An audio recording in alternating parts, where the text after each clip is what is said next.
Aujourd'hui, je vais vous parler du siècle des Lumières. C'est une période historique qui se passe au XVIIIe siècle. D'abord, je vais vous parler des idées reçues. Alors, qu'est-ce que nous savons déjà du siècle des Lumières? Nous reconnaissons tous l'image d'un salon littéraire à Paris où l'on discute les idées et la société de l'époque. En plus, nous reconnaissons la première page de l'encyclopédie ou dictionnaire raisonné des sciences, des arts et des métiers qui a été faite par Diderot et d'Alembert. Mais c'est l'image complète du siècle des Lumières? En tout cas, nous retrouvons la mention de siècle éclairé dès les années 1670 pour décrire les expériences et les progrès scientifiques du temps. La notion de lumière vient plus tard en 1750. Regardons le siècle des Lumières du plus près. Pour spécifier la notion, j'ai de nouveau consulté le dictionnaire Larousse. Le mouvement des Lumières tire son nom de la volonté des philosophes européens du XVIIIe siècle de combattre les ténèbres de l'ignorance par la diffusion du savoir. Ce mouvement connaît une grande intensité en France, en Angleterre sous le nom de Enlightenment et en Allemagne sous le nom de Aufklärung. En France, le siècle des Lumières commence avec la mort de Louis XIV en 1715. La fin des Lumières est en 1789, la première année de la Révolution française. Pendant l'entretemps, les habitants de la France veulent avoir plus de démocratie, comme les habitants en Angleterre, aux Pays-Bas et aux États-Unis. Pourtant, le roi et les nobles sont contre.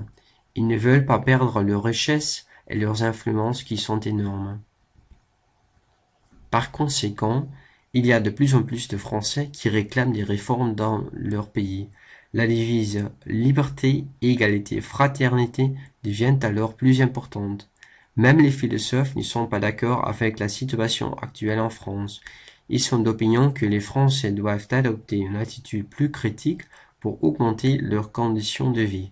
Comme l'esprit humain ou bien la raison dirige toute la vie quotidienne, la théorie du rationalisme voit le jour. Cela veut dire que l'homme est bon de nature, mais la société corrompue le gâche.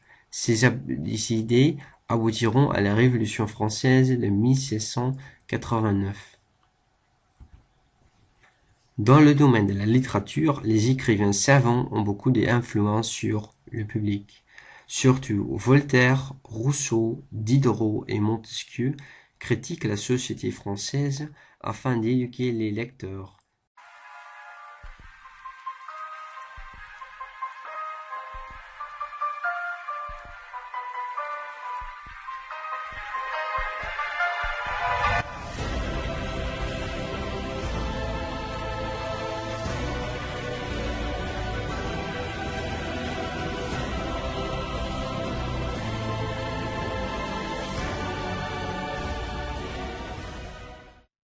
Le siècle des Lumières, riche en philosophes et écrivains, a aussi regroupé plusieurs scientifiques, médecins, géologues, chimistes, physiciens, botanistes, etc., qui ont tous eu un but commun, généraliser l'attitude scientifique et libérer les esprits de l'emprise de la religion et de la métaphysique par le savoir, les recherches et les découvertes. Les découvertes expérimentales effectuées au XVIIIe siècle représentent aujourd'hui le fondement, la base des sciences modernes. En effet, les Lumières ont instauré une méthode expérimentale, une réflexion toujours d'actualité aujourd'hui. À quoi ressemblerait notre présent sans Georges-Louis Leclerc, comte de Buffon, écrivain de l'histoire naturelle qui cherche à comprendre les lois de la nature, sans Carl von Linné, fondateur de la classification des espèces biologiques, ou encore sans Antoine Lavoisier, père de la science moderne, sans lequel nous ne connaîtrions pas les lois de la conservation de la matière. Les sciences ont été abordées bien avant le siècle des Lumières. C'est d'abord le roi Louis XIV qui, grâce à son ministre Colbert, en a compris l'importance. Pendant le siècle des Lumières, la curiosité pour les sciences est née du désir des hommes de se libérer de la tutelle morale et religieuse que la société et l'Église exerçaient. Remettre en cause les croyances telles que l'existence du paradis signifiait comprendre mieux le monde qui les entourait. Cette libération a pris la forme de l'éducation, car celle-ci donnait le pouvoir de questionner les idées préconçues. Dans ce contexte, les sciences furent vraiment un moyen de questionner le monde et son fonctionnement. Par ailleurs, l'intérêt pour les sciences a augmenté grâce à la généralisation de l'imprimerie. Les universités éminentes telles la Sorbonne ont commencé à diffuser leur savoir par des publications et des livres plutôt que par des réunions auxquelles peu de monde pouvait participer. Les sciences sont devenues accessibles. En effet, les Lumières en tant que penseurs acceptaient tous les points de vue, qu'ils soient conservateurs ou modernes. Tous pouvaient donc participer à la réflexion scientifique. Les Lumières voulaient rationaliser un monde dominé par la puissance religieuse. Ainsi, ils tentent de construire un univers nouveau, libéré des anciens dictats, dont les règles sont fondées sur l'expérience et non sur les mythes fondateurs. C'est ainsi que les Lumières inventèrent la méthode scientifique qui existe encore aujourd'hui. En 1749, la publication des 3 premiers volumes de l'histoire naturelle de Buffon marque le début de l'intérêt pour les sciences naturelles. Les découvertes de Newton, puis le développement de l'histoire naturelle déclenchent un mouvement scientifique important. Ce mouvement est soutenu par les monarques grâce à des subventions à des expéditions scientifiques en Laponie, au Pérou. La réflexion théorique est en progrès, mais c'est surtout le développement de la méthode expérimentale. Pour les sciences de la vie, ce sont surtout les progrès des méthodes de classification des êtres vivants, des études de physiologie animale et végétale, et des recherches sur les grands problèmes de l'origine et de la génération des êtres vivants. Les scientifiques accumulent les observations, puis échafaudent des théories qui souvent s'opposent. L'école suisse s'intéresse aux fossiles. Genser publie un catalogue de 1500 espèces, des plantes aux mammifères. Il tente une classification des ammonites en 1716. L'école française s'intéresse aussi aux fossiles, avec Jean Astruc, Réaumur et Benoît de Maillet, qui met en cause la Genèse. La connaissance du système solaire et de l'espace progresse. Maupertuis découvre l'aplatissement de la Terre au pôle en 1736.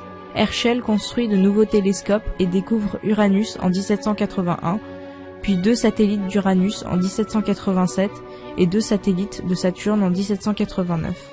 Il explore aussi le ciel au-delà du système solaire et explique la constitution de la Voie lactée. Laplace introduit l'idée de mécanique céleste et clarifie les mouvements de la Lune. En 1751, la distance entre la Terre et la Lune est mesurée par Lacaille et Lefrançois de Lalande.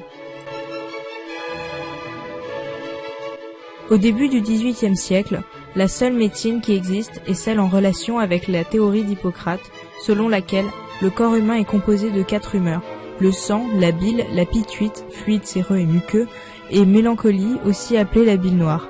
Quand un déséquilibre se produit au sein de ces 4 humeurs, alors les remèdes les plus communs sont les purges, les saignées et les lavements. Fin 18e, début 19e siècle, une recherche se met en place. Elle est appelée observation clinique. Elle est accompagnée par plusieurs nouvelles technologies telles que le microscope et le stéthoscope. Mais cette observation clinique ne sera que généralisée au 19e siècle. Les études de médecine commencent à être instaurées par le premier chirurgien du roi Louis XV, François Gigot de la Péronie. Les maladies mentales sont fortement abordées. Philippe Pinel réussit à faire abolir la thérapie brutale et commence à travailler sur une science qui sera appelée plus tard psychothérapie. À cette époque-là, des questions d'hygiène sont soulevées et plusieurs manuels décident de se dédier qu'à cela, les maladies professionnelles. Cette époque aura aussi le nom de la médecine moderne, car l'époque des Lumières est connue pour ses nouvelles démarches en quête de connaissances. Les Lumières ayant repris les connaissances et hypothèses longtemps oubliées et les ayant soumis à leurs réflexions et expériences, ont réussi à se libérer du joug religieux et conservateur, ce qui a permis aux sciences modernes de se développer.